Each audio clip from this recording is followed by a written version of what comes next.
pangalan na ano, Raymond S. Oka. Talagang ano yun,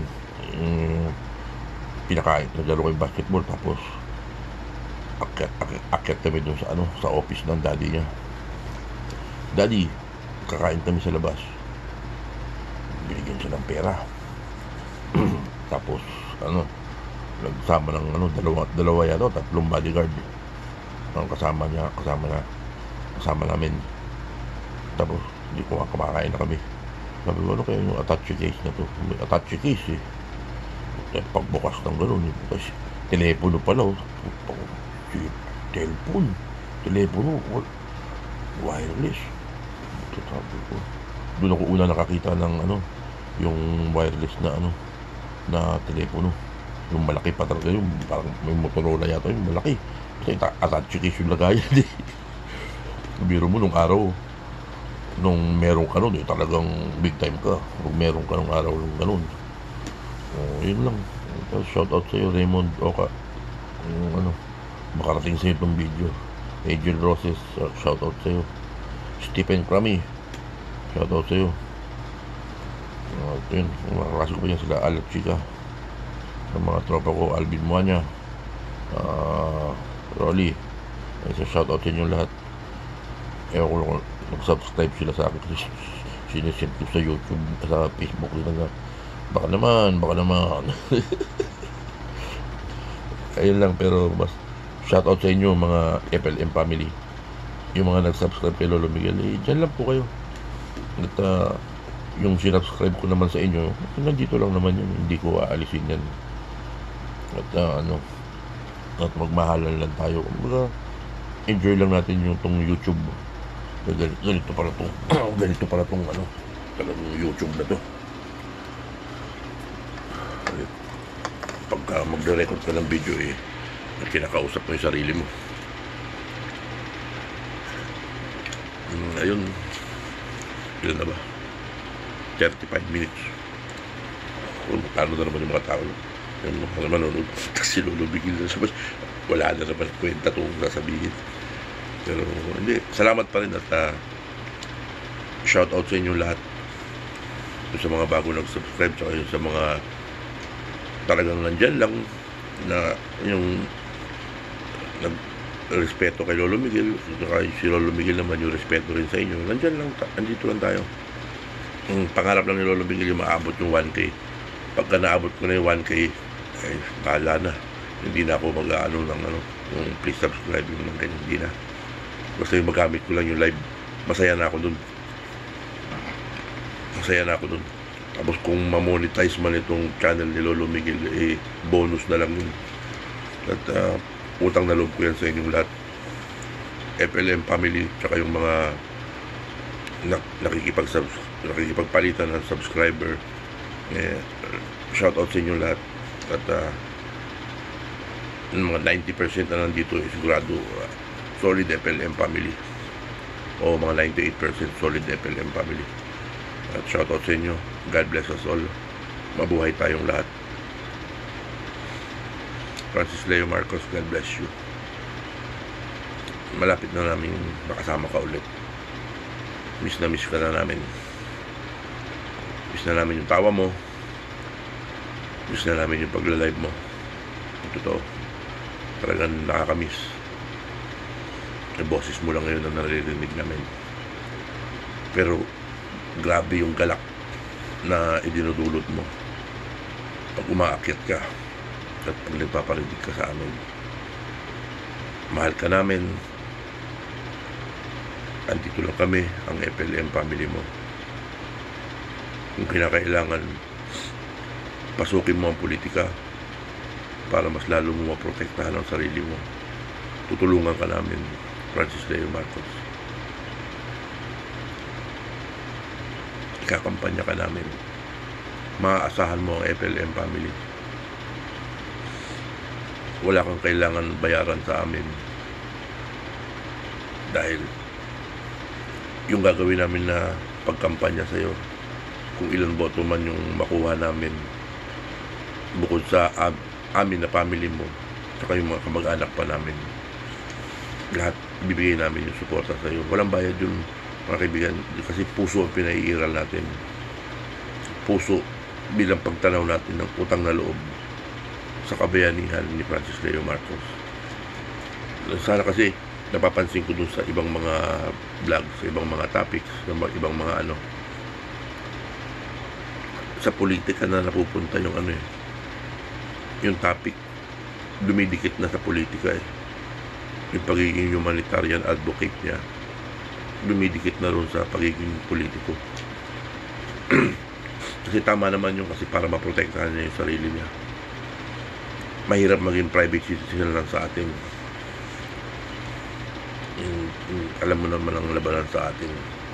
Kaya kailangan natin ng isang leader na katulad ni Presidente Duterte, na mas malakas pa na leader. Hindi ang ibig ko sabihin yung bata pa na leader at manunungkulan ng matagal para maalis yung anarchy. Kailangan maalis yung anarchy. May anarchy sa Pilipinas, mga kaibigan. At kailangan mawala yun. Yung mga oligarkiya, kailangan mawala yun. Kailangan kontrolin ng gobyerno. Yun ang kumokontrol. Kailangan gobyerno ang nagkokontrol ng ekonomiya. Hindi yung oligarkiya ang nagkokontrol ng ekonomiya. Ganun dapat, mga kaibigan. Yun ang pakiwari lang ni Lolo. Kung may mapulot man kayong aral sa mga sinabi ko, salamat. Tsaka yung kalokohan ni Lolo, medyo pagpasensyahan nyo na. At thank you very much, and shout out to all of you, and thank you for subscribing Miguel Benedicto Apo FLM channel. Thank you. At utang na loob ko yan sa inyo. Salamat. Salamat. Bye. I-off ko na. God bless us all. Humirit pa si Lolo Miguel. 3:30 na yun na puro madaling araw dito. Kanina pa ako nasa ising. Ganyan talaga pag yung anxiety, mamaya iinom na ako ng gamot para gumaan yung isipan ko, makakuha ako ng tulog. Kaya lang, pagpasensya na po itong video ni Lolo Miguel at talagang ganito talaga. Wala namang pag sa YouTube naman kasi wala namang director, wala namang di ba? Kung ano yung natural, yun lang. Wala yung cut take 2, take 1, wala. Basta kung lang, natural lang. Kumbaga, cameras rolling. Galing ng cellphone. Inabot natin, mga kaibigan. Kanina, may pinuntakan na akong yung maliit na yung kwento na konti pa. Yung maliit lang na YouTuber na babae siya yung parang yung mga, siguro mga 20 o 21, 22 o pababa ng konti. Hindi pa monetize yung channel niya. Kasi paminsan-minsan naglalaan ako ng pakonti-konti, $5, $10. Tapos naghanap ako yung mga maliliit na yung mga na monetize na yung isang gusto ko mag super chat ng $5. Yung bang pagtanaw lang yung bang magpapabuhay lang ba? Yung iba na sabi niya magpa-member ka, sabi ko minsan lang naman ako makabisita. Tama na yung super chat na lang kahit pa konti-konti lang, yung kaya lang ni Lolo Miguel. Kasi minsan tatabi-tabi tayo ng $5, $10, nilalagay natin doon sa visa natin, tapos ginagamit ko yung pang super chat ng para siyempre babati yung para makatulong din na yung paangat ng channel. Kaya message lang kayo kung yung mga unang live nyo na monetize na kayo. Kaya magpapakulay si Lolo Miguel kahit mga $2, kahit $5. Minsan pag may ipon, pwede siguro $10, pero hanggang doon lang kaya ni Lolo Miguel. Ganun talaga yun. Yung mga maliliit lang talaga na yung nasa atin na gustong makatulong para sa kabubuhay nila yung YouTube. Kahit makapag-share tayo sa kanila ng $5, $10, paminsan-minsan, nakakagaang din yun ng kalooban nila. Tapos tinutulungan ka pa nila magkaroon ng subscriber, kahit mabigyan ka ng 5, 10, 20, malaking bagay po yun. Dahil yung mga yumayakap doon, niyayakap ko rin. Kaya may, lahat, kung pumunta ako doon sa ano, yung sabi, lapagan, ganyan. Lahat na naglapag ng link doon, sinasubscribe ko na kaagad. Tapos, tama ba yung ginagawa ko lang, sabi ko, okay, subscribe dan, padikit din po.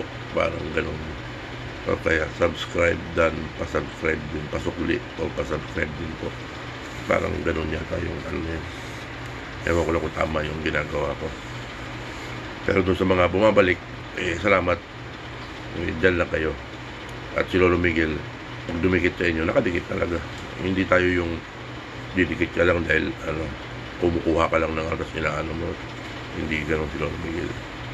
Kasi tao tayo. At nakikisama tayo.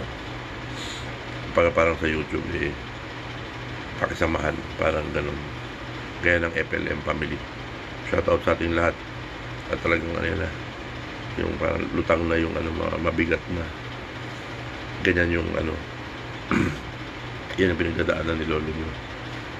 Kung tingnan nyo parang wala lang. Pero sa loob ng isipan ko, sa nararamdaman ko mabigat.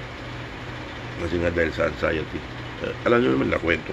Yung mga kahit pa paano nakakasubaybay dun sa mga ni Lolo Miguel. Nasasabi na rin yung talambuhay ni Lolo Miguel.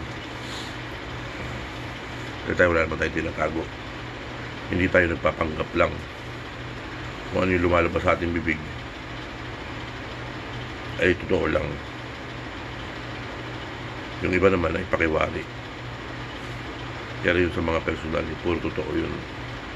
Hindi tayo nag-iimbento, hindi tayo ayun lang. At shoutout sa atin at magandang gabi man, umaga o tanghali sa ating lahat. At salamat sa mga nag-subscribe. Thank you. Shout out to all of us and God bless us all. Bye.